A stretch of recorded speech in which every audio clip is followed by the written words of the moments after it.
दिल्ली की एक तेज तर्रार और बेहद आत्मविश्वासी वकील अनामिका मेहरा 27 वर्ष की निजी जिंदगी चुनौतियों से भरी थी। बचपन में पिता का निधन, मां लंबी बीमारी से जूझ रही थीं और भाई विदेश में बस गया था। घर और मां की सारी जिम्मेदारी अनामिका के कंधों पर थी, जिसके कारण वह शादी के बारे में सोचना भी नहीं चाहती थी।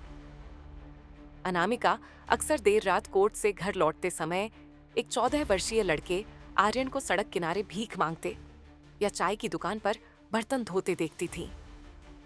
उसकी आंखों में अजीब सा दर्द और मासूमियत ने अनामिका का ध्यान खींचा।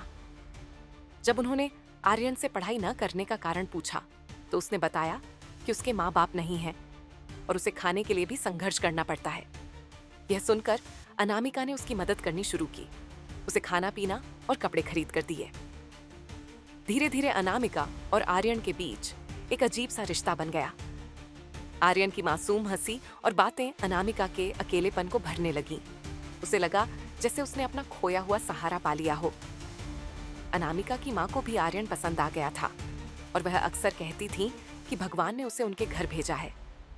माँ ने अपनी मृत्यु से पहले अनामिका का हाथ पकड़कर उनसे कहा कि वह आर्यन को अपनी जिंदगी में जगह दे, क्योंकि यही तेरा सहारा बनेगा। अनामिका की आंखों में आंसू थे, क्योंकि वह जानती थी कि समाज क्या कहेगा। अनामिका को महसूस हुआ कि समाज ने ही उसे अब तक अकेला किया है। शादी के रिश्ते आते थे, लेकिन सबको उसका परिवार और जिम्मेदारियां बोझ लगती थी। ऐसे में आर्यन ही था जिसने बिना किसी स्वार्थ के उसके जीवन में रोशनी भर दी थी। आर्यन को भी अनामिका से अजीब सा लगाव महसूस होने लगा था। एक दिन उसने मासूमियत से कहा, दीदी, आप मुझसे शादी कर लो ना, फिर आप कभी अकेली नहीं होंगी।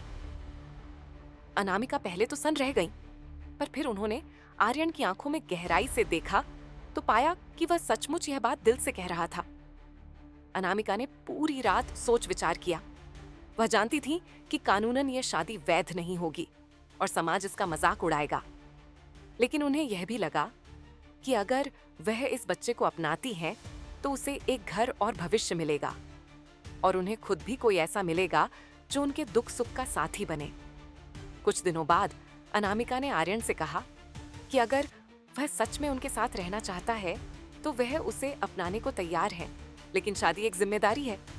आर्यन ने मासूमियत से सिर हिलाकर हाँ कहा। उस दिन के बाद अनामिका ने आर्यन की पढ़ाई की जिम्मेदारी ली, उसे स्कूल में दाखिला दिलवाया और वह उनके घर में रहने लगा। लेकिन समाज को यह सब मंजूर नहीं था। गली मोहल्ले में बातें होने लगीं और कोर्ट में भी लोग फुसफुसाने लगे। अनामिका की मां के निधन के कुछ दिनों बाद उन्होंने सबको चौंकाते हुए आर्यन से शादी करने का ऐलान कर दिया। उनकी इस घोषणा से पूरा समाज हिल गया। अखबारों में सुर्खियां छपने लगीं। 27 वर्षीय वकील ने की 14 वर्षीय लड़के से शादी। आखिर क्यों? लोग इसे पागलपन, स्वार्थ और अपराध कहने लगे। शादी के अगले ही दिन पुलिस अनामिका के घर पहुंच गई। थाना प्रभारी ने गंभीर स्वर में बताया कि उनके खिलाफ नाबालिग से शादी की शिकायत दर्ज हुई है, जो कानूनन अपराध है। अनामिका ने बिना डरे जवाब दिया कि वह वकील हैं और कानून जानती हैं। उन्होंने कहा कि यह कदम समाज की भलाई और इंसानियत के लिए उठाया है और अगर कानून इसे अपराध मानता है तो वह सजा भुगतने को तैयार है, पर वह अपने फैसले से पीछे नहीं हटेंगी। ये खबर मीडिया तक पहुंची और टीवी चैनलों पर बहस होने लगी। बार काउंसिल ने अनामिका को नोटिस भेजा कि क्यों न उनका लाइसेंस रद्द कर दिया जाए। अनामिका अब सिर्फ एक पत्नी और वकील ही नहीं, बल्कि खुद एक केस की आरोपी बन गई थीं। लेकिन उन्होंने हार नहीं मानी।